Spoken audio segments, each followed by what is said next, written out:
Hey everyone, Matt's Mox here, and I wanted to show you the Western Rails CNS caboose number 1002.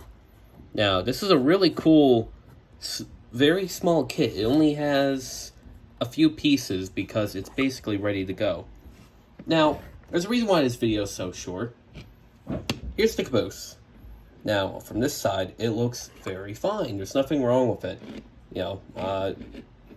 Very nice, highly detailed. Everything's already printed on it. You literally just put window glazing in, paint, put wheels, and couplers. Now, I decided to film this now. I should have filmed at an earlier time. As I was cleaning up stuff, well, guess what? It fell. And yeah.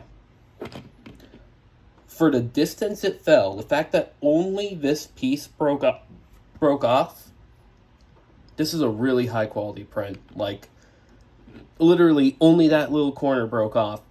And that's because that's where it landed. It didn't even break the 3D printed handrails. That's just how high quality. 3D printed on it brake wheel. Yeah. So, if you're wondering and want to get one, they're only $20 for the kit. You get it in this little box. It doesn't even really come with any instructions. I will open the box now. It just comes with a card for 3DP trains. And, well, you can see here. Tells you a little bit about it. The effects of UV light. But, yeah.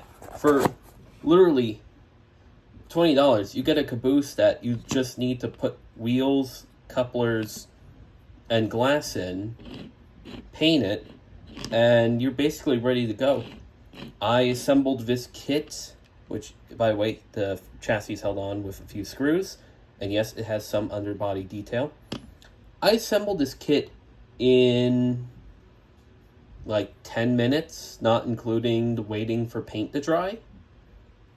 So yeah, if you want a good looking caboose that's road accurate and is actually very durable despite my stupidity, you got one. This is like the nicest little HOn3 caboose ever. Look at that. Ain't she just cute? But that's it for this video. Bye.